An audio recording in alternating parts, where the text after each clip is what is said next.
মানুষের মন তো সৃষ্টিকর্তা নিজেই বুঝতে পারে নাই, আর সেখানে আমরা তো ক্ষুদ্র মানুষ। হ্যালো এভরিওয়ান, আসসালামু আলাইকুম। কি অবস্থা সবার? সবাই কেমন আছেন? আমি তো আলহামদুলিল্লাহ ভালো। নতুন আরও একটি ভিডিও দেখার জন্য সবাইকে ওয়েলকাম জানাচ্ছি। বেশ কয়েকদিন পরে চলে আসলাম একটা ডেইলি ব্লগে। তো আশা করছি ভিডিওটি শুরু থেকে শেষ পর্যন্ত দেখবেন। তো চলে আসছি ছাদে। আজকে ছাদটা একটু পরিষ্কার করবো আর আপনাদের সঙ্গে আমার গাছপালাগুলো শেয়ার করবো ইনশাআল্লাহ। তো ওয়েদারটা দেখাচ্ছে মেঘলা মেঘলা, আবার একটু একটু মানে রোদও আছে। এখনকার ওয়েদার এরকমই, এই রোদ ওঠে তো এখন আবার ঝুম করে বৃষ্টি নেমে যায়। তো মানুষের মন সৃষ্টিকর্তা নিজেই কিন্তু ভরে দিতে পারে না। মানুষের এই সকাল তো এই সন্ধ্যা, শীত আসলে আমরা বলি গরমের দিন ভালো, গরমের দিন আসলে বলি শীত ভালো, রাত আসলে বলি কখন সকাল হবে, আর সকাল হলে বলি যে কখন রাত হবে।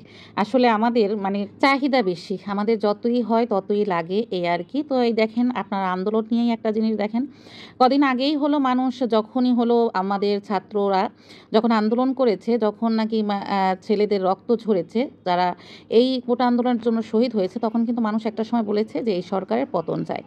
যখন নাকি সরকার পতন হলো, সরকার আর কি দেশ ছেড়ে পালিয়ে গেল, তখন আবার সেই শ্রেণীর লোকেরাই বলতেছে তোমরা যে কি হারালে, ছাত্ররা বুঝবে বুঝবে তোমরা কি হারালে, তোমরাই হলো এই দেশের ধ্বংসের কারণ। এই ধরনের পোস্টগুলো যখন টিকটকে ফেসবুকে দেখি না, তখন মাথাটা আসলে গরম হয়ে যায় যে ছাত্ররা নাকি এই দেশের ধ্বংসের কারণ। ছাত্ররা যে এতগুলো রক্ত দিয়ে, এতগুলো মানুষ জীবন দিয়ে স্বাধীনতা অর্জন করলো, নতুনত্ব নিয়ে আসলো সবার জন্য, মানে আমাদের সবার জন্য, সেখানে যদি সেই ছাত্রদের নিয়ে এই ধরনের কথা বলা হয় তখন কি সহ্য হয় বলেন? এই আন্দোলনে আমার ছেলেও ছিল। তো আমার ছেলের হলো সামনে বসেই ওর 4টা ফ্রেন্ড একই সাথে মারা গেছে, তারপর আরও অনেক লোকই আহত হয়েছে। সেখানে ওর অবস্থা কেমন হয়েছে জানি না, ওর অবস্থাটাও খুব খারাপ ছিল, যদিও আমার ছেলে আমাদের কাছে চেপে যাক আর যাই হোক। যখনই খুব মানে মারাত্মক ভিডিওগুলো দেখতাম, তখন শরীরের ভিতরে এত উত্তেজনা কাজ করতো, মনে হয় যেন যে কোনো অস্ত্র নিয়েই, লাঠি হোক কিংবা দা হোক বড়ি হোক, নেমে যায়। কারণ আমার সন্তানেরা গুলি খাচ্ছে, আমার সন্তানেরা রক্ত দিয়ে মারা যাচ্ছে, এগুলো সহ্য হয় না। যারা মারা গেছে তারা কিন্তু কারো না কারো ভাই, কারো না কারো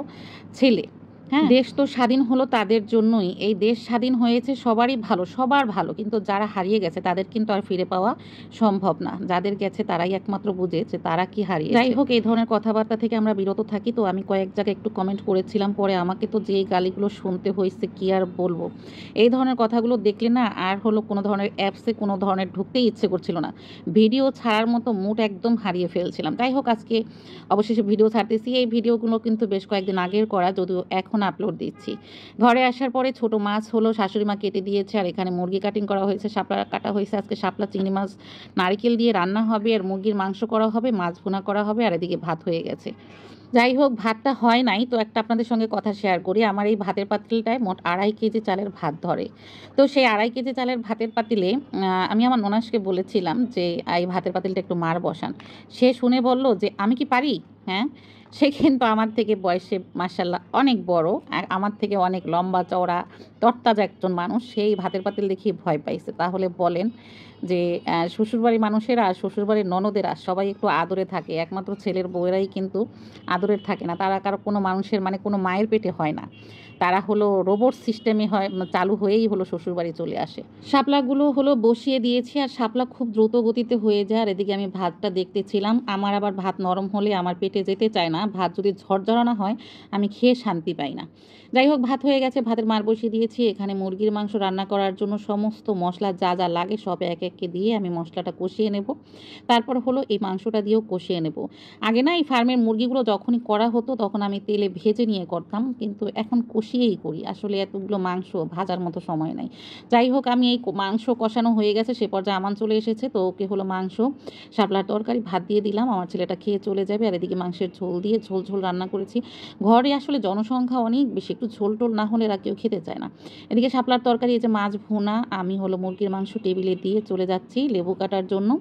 আর এখানে আমার শাশুড়ি মা তারা খেয়ে নেবে, আর এই যে লেবু কেটে দিয়ে দিলাম যে তারা এখন দুপুরের খাবার খাবে। এই ভিডিওটা ছিল মূলত স্বাধীনতার দিন, যেদিন দেশ স্বাধীন হয়েছে। অনেক মানুষই তো মিষ্টি খেয়েছে। তো আমার বর আমাকে ফোন দিয়ে জিজ্ঞেস করেছিল তুমি কি মিষ্টি খাবে না? আমার আবার মিষ্টি তেমন একটা পছন্দ না। তো আমি বললাম না, আমার মিষ্টি খেতে ভালো লাগে না। তো সেই জন্য আমার বর হলো এই যে নান রুটি, চাপ, সাথে হলো হালিম পাঠিয়ে দিয়েছে আমাদের খাওয়ার জন্য। তো আমরা এগুলো হলো আমি, মা, আমার বাচ্চারা আমরা মিলে রাতে এগুলোই খেয়েছি, এগুলো দিয়েই আমরা সেলিব্রেট করেছি। এই ছিল আজকে শেয়ারিং। আজকের মতো এখানেই বিদায় নিচ্ছি, কথা হবে নেক্সট ভিডিওতে। আল্লাহ হাফেজ।